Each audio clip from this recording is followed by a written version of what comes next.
j'ai cramé 15 propres firmes et j'ai toujours cru que c'était de ma faute. Et quand je dis que j'ai cramé 15 propres firmes, c'est pas que je les ai perdues en un ou deux trades. Non, non. C'est, j'ai fait des périodes de gains pendant plusieurs semaines et j'ai perdu littéralement tout ce que j'avais en un ou deux jours à cause de ma psychologie. Donc en général, je tradais les propres firmes, j'arrivais à mon premier step, donc j'arrivais à le valider. J'arrivais même à valider mon deuxième step. Une fois le payout, impossible, je perds tout à cause de ma psychologie. Si je fais cette vidéo, c'est parce que je sais que vous aussi vous êtes dans cette situation, que vous avez probablement déjà validé des étapes en propre firme ou alors que vous avez déjà fait des semaines positives. Vous savez au fond de vous que votre plan est solide, mais ce qui vous manque, c'est un plan psychologique clair. En quelques secondes, on va passer sur mon PC et je vais t'expliquer en détail pourquoi un seul % des traders arrivent à être rentables. Comme quoi, ça sert à rien de lire des livres comme ça parce que même en les ayant lus, j'ai quand même perdu de l'argent et c'est inutile. Mais je vais aussi vous expliquer ce qui est ultra important, que même quand tu arrives à être rentable et quand tu as un plan clair, tu peux tout perdre parce que tu as oublié des choses et c'est de ça que je vais parler. Ok, parfait. Nous voilà sur le PC et je vais vous expliquer pourquoi 99% des traders sont perdants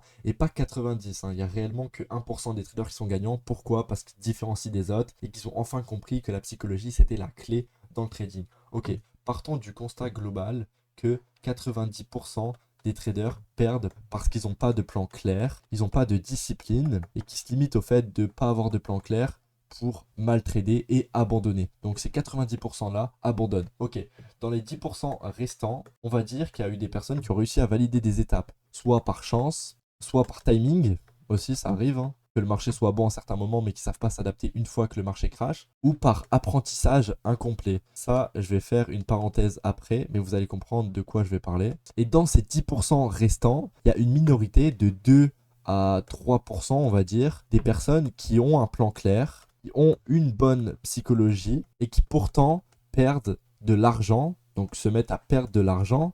Pourquoi? Parce qu'ils ne se font pas payer par les propres firmes et que la plupart des propres firmes, c'est du scam. Donc ça, je vais faire une parenthèse après vous avoir cité les erreurs qui font que vous n'avez pas une bonne psychologie. Mais on va en revenir et vous allez voir que c'est très important. Parce que beaucoup de traders ont une bonne psychologie, enfin beaucoup, que 1 ou 2%, mais perdent parce qu'ils ne se font pas payer par les propres firmes et qu'ils n'ont pas choisi les bonnes propres firmes. Erreur numéro 1, les gens n'ont pas de plan et ils improvisent. Je vais énoncer. Improviser pour moi, ça part du fait de trader au feeling. La plupart des gens n'ont pas de plan, du coup ils se disent oui, comme c'est bas, il faut que j'achète, comme c'est haut, il faut que je vende. Arrêtez d'être stupide. Vous croyez vraiment que les institutions se placent sur le fait d'acheter ou de vendre quand c'est haut ou quand c'est bas? Pas du tout. Tout est clair quand vous avez un plan. Et quand vous en avez pas, vous mettez à trader au feeling et vous dites oh le marché il fait n'importe quoi. Mais non en fait, c'est juste t'as pas de plan. Arrête de te plaindre. Ok, donc on va passer à l'erreur numéro 2 qui est l'over trading.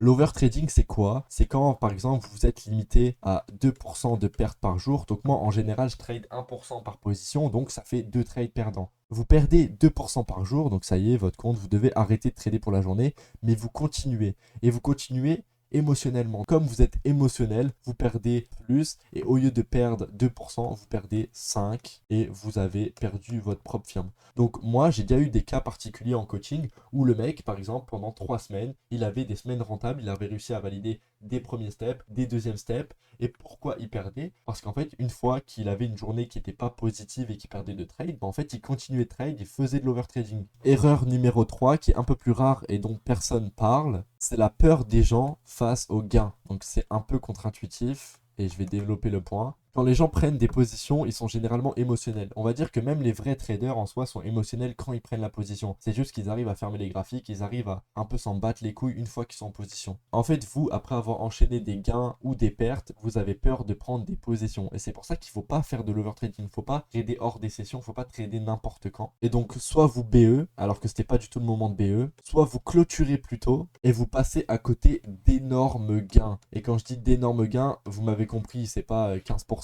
C'est juste que vous êtes limité à un BE, donc soit 3 dollars de perte, 3 dollars de gain, ou 0, ou peu importe. Alors que vous aurez pu faire des gains. Pourquoi? Parce que vous étiez fixé sur votre graphique et vous avez eu peur de soit perdre ou soit gagner. Exemple concret, vous avez pris une position ici, le marché part à la baisse, il fait 2-3 retracements. Vous avez peur à ce moment-là, vous mettez votre stop loss ici par exemple. Sauf que le marché retrace et justement c'est ça qu'il attend de vous. Il attend que vous réduisez vos gains faire de l'argent là-dessus.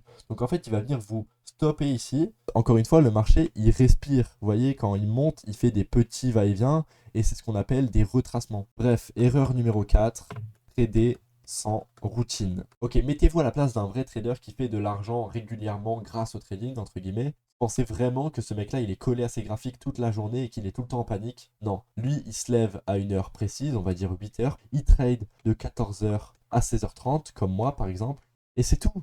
C'est tout. Une fois qu'on n'est plus dans ce timing-là, il va se coucher, il va sortir, il va à la salle, il fait d'autres trucs. Mais s'il vous plaît, arrêtez de trader la nuit, arrêtez de trader le soir. Ayez un plan clair, encore une fois, ça vient de la première erreur. Et comme je l'ai dit tout à l'heure, l'erreur qui fait partie de la minorité, c'est les personnes qui ont un plan clair, qui ont une bonne psychologie, mais que malgré tout ça, ils ne se font pas payer par les propres firmes. Je vais les appeler les propres firmes scam.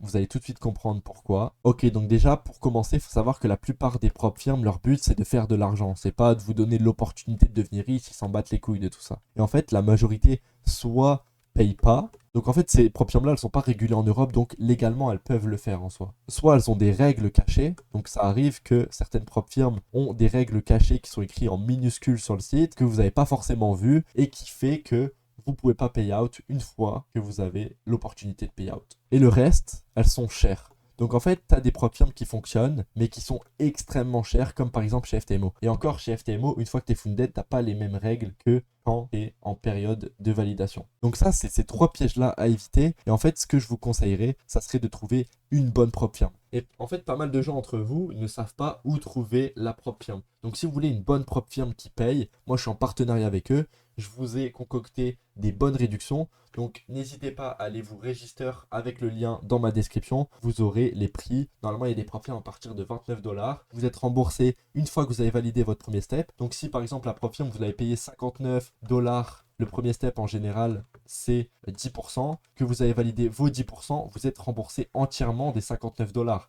Faut pas valider les deux steps, faut en valider qu'un seul.